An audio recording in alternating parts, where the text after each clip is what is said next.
I want a baby of my own." While looking at a colleague's baby, my husband muttered this carelessly. My husband's colleague. Jennifer smiled upon hearing my husband's words. To an outsider, it might look like a peaceful scene. But I am the only one who knows the hidden truth behind his words. What? A baby of yours, dot. The moment they heard my words, their faces turned pale instantly. My name is Rachel. I have recently decided to build a new house. It's a custom-built, newly constructed single-family home. Both Bob and I designed our dream house. We went a little crazy while deciding on the house, and the quotation was a little over budget. Bob insisted on building the house at a certain area. I really want it to be in this area. The area my husband chose was quite far from the apartment where we were living. Moreover, it became far from both of our workplaces. Why there? How about this area? It seems like a good place. No, it has to be here. My husband was stubborn, and eventually, I gave in, and the location was decided. The construction went smoothly, and we were able to complete the move on time. We were excited to be living in our dream house, but one day, I'm home. This is my colleague, Jennifer. We met around the corner. Good evening, it's very nice to meet you. Your husband has been very helpful at work. My husband suddenly brought home a female colleague, Jennifer. She came into the house with a big smile. It's very nice to meet you too. Have you eaten? Would you like to have dinner with us? Oh, that's too much trouble for you. Do you really mean it, dot? Of course, it's no trouble. Come and join us, dot. Afterwards, Jennifer freely enjoyed my cooking, even indulging in some alcohol and leaving our house slightly tipsy. It's a coincidence, but it turns out her parents' house is in this neighborhood. Oh, really? Bob, let me know in advance if you're bringing someone home next time. Come on, it's fine. Neighborly relations are important, right? I sighed heavily, he just doesn't get it. According to what my husband told me, Jennifer is his colleague of the same age and they're the closest at work. Jennifer once made a mistake, and my husband covered for her. And since then she's been fond of him. I half listened to the story. But since that day, conversations with my husband have been mostly about Jennifer. Even when I subtly changed the subject, it somehow circled back to her. I didn't particularly want to know, but I ended up learning a lot about Jennifer. She's single, living with her parents, and apparently quite popular at work because she is attractive. Well, she's a bit brazen, but she's a neighbor we'll be dealing with for a long time. I thought we should try to get along as much as possible. That was until it seems Jennifer is pregnant. Really? Is she? I had gotten used to my husband casually calling her Jennifer. But I was quite surprised to hear that she was pregnant. I hadn't heard about her dating anyone. Who is the father? Apparently, she doesn't know. She's saying she won't marry and is planning to raise the child alone. I see, that's tough. Yeah, so I think we have to help her out. I looked at my husband, who seemed strangely enthusiastic, with a cold gaze. Jennifer lives at her parents' home, and there's no need for my husband. Just a colleague and neighbor, to butt in. It seems like my husband considers Jennifer almost like family. I wish he would pay a bit more attention to his own family. We've bought a house and I want to have children soon, but he never brings up the topic. Whenever I subtly suggest it, he changes the subject. Does he care more about someone else's baby than his own family? Holding this frustration towards my husband, I was shopping at the supermarket one day when...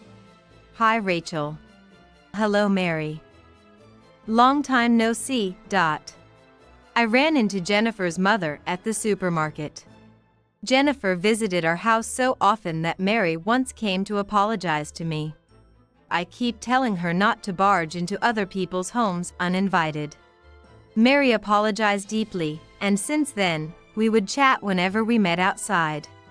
I heard the news. Jennifer is pregnant. Congratulations. Thank you. Mary smiled, but she seemed somewhat distressed. What's wrong?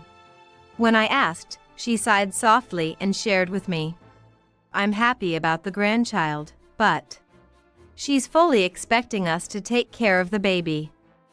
She won't listen when we suggest daycare. We're not young anymore, and it's tough to look after a baby all day. Is that so? Moreover, she won't tell us who the father is, and says she'll live with us indefinitely without marrying. Frankly, I can't just be happy about the situation. It seems Jennifer is completely relying on her parents, who are quite fed up with it. She's an adult. I wish she'd live without depending on us. Mary said this with a tired expression.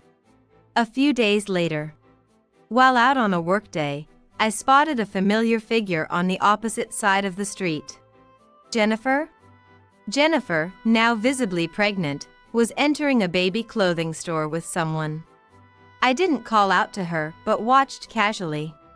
The scene that unfolded before my eyes made me, oh dear. Muttering to myself, I let out a wry smile. Several months later, she's given birth. Early in the morning, my husband woke me up, shaking me and showing me his phone screen. It looked like a chat screen with Jennifer. There was a picture of a newborn baby. Come on, we gotta go to the hospital. What? The hospital won't be open yet. They won't let anyone but family in until the visiting hours. Oh, right. Until the hospital opened, my husband was restless. Watching him, I sighed in exasperation. Bah. We have to bring a gift. He brought out a carefully wrapped present from the back of the closet. That's quite lavish for a colleague's baby gift, isn't it? Well, yeah. Jennifer is like a sister to me. I'm truly as happy as if it were my own. Few hours later, we drove to the hospital. Jennifer. Congratulations. Bob. You came all the way. And you too, Rachel, thank you. No problem. Congratulations. You must be tired. How are you feeling? I'm doing okay. Jennifer seemed a bit tired but smiled at our visit. Would you like to meet the baby? Is it okay? Yes, of course. So, the three of us headed to the newborn nursery. That baby is? My husband gazed at Jennifer's child through the glass, his eyes appearing slightly moist. Babies really are wonderful. Bob, why don't you have your own child? Yeah, I want my own child too. Hearing this, Jennifer smiled broadly. Bob also smiled happily. To an outsider, it might look like a peaceful scene. But I am the only one who knows the hidden truth behind this scene. Oh, what are you saying, Bob? The child is right in front of you. Bae? Bob turned around with a puzzled look, and I pointed at Jennifer's child with a smile. That child. That's your child, isn't it? What? As the two of them stood dumbfounded, I pulled out something from my bag and declared, "This is the investigation result from the detective agency. I know about your affair." The moment they understood my words, their faces turned pale. Ha, ha. What are you talking about, Rachel?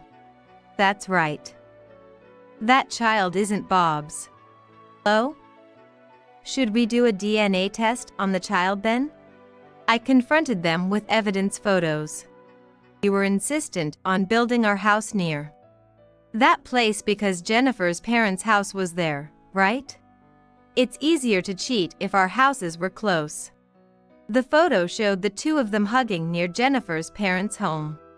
I thought it was suspicious. How adamant you were about that place. After that, your behavior made it clear you were having an affair. I'm not foolish enough not to suspect an affair with such obvious behavior. And then, I showed them another photo of the two coming out of a hotel. Did you think you could keep deceiving me? If so, you both are incredibly stupid. Well, fools would cheat and even have a child, I suppose. I scattered a pile of photos in front of them. Also, I saw your affair with my own eyes. I saw you enter a baby clothing store together while I was working on the weekend. I suspected something before that and had hired a detective agency to gather evidence. But seeing it with my own eyes, I laughed in disbelief before shock. Did you really think you wouldn't get caught in broad daylight? That day, the person with Jennifer was my husband. He was happily holding hands with Jennifer, choosing baby clothes. The moment I saw that scene, I felt disbelief and then anger. How dare you? I will never forgive you. As I said this, the two of them trembled and looked at me. I'm sorry, Rachel. It was just a moment of weakness. A moment of weakness led to a pregnancy? Did you hear that, Jennifer? Quite the irresponsible man. I'm sorry. Please, let this go. What? Are you out of your mind? I told you I won't forgive you. I stomped on the photos of their affair and delivered the final blow. You two will face hell for this. I feel sorry for that newborn, but this is all your own doing. Your actions have brought misery to many people. You'll regret this for the rest of your lives. Under my cold gaze, the two of them collapsed to the floor. Afterward, I demanded compensation for their affair. I also filed for divorce from my husband. Jennifer's parents, upon learning of this, came to me and apologized on their knees. We'll take the grandchild. We're going to cut ties with Jennifer. I understand. It will be tough, but please do your best. I couldn't forgive Jennifer for the affair, but I had no intention of punishing her child or her parents. Jennifer's family would probably be ostracized in the neighborhood. I couldn't help them, but I hoped they would overcome this. My husband resisted the divorce but eventually signed the papers after discussions with the lawyers. Then I moved out of once was our newly built dream house. This house was mortgaged based on my income. Our earnings were about the same, and without me, the payments would be difficult for him. With the compensation he owed me, my husband quickly became impoverished. He had to sell the house and now lives in a dirty, 40-year-old apartment. My in-laws were furious and declared they would sever ties with him. Furthermore, people in our former neighborhood who were connected to my husband's company heard about the incident. Jennifer rushed back to work to pay the compensation to me, but she eventually had to quit as she lost her place there. Rumor has it she's making a living in some dubious nightlife business. My husband is still working, but it seems only a matter of time before he submits his resignation. I assumed he would marry Jennifer after our divorce, but they didn't end up together. Well, even if they did, it would just increase their debts and they'd be looked down upon even more. After the divorce, I've been enjoying my single life. I'm not in a hurry to remarry, but if a good opportunity comes, I might consider it. Next time, I hope to marry a faithful man who definitely won't cheat.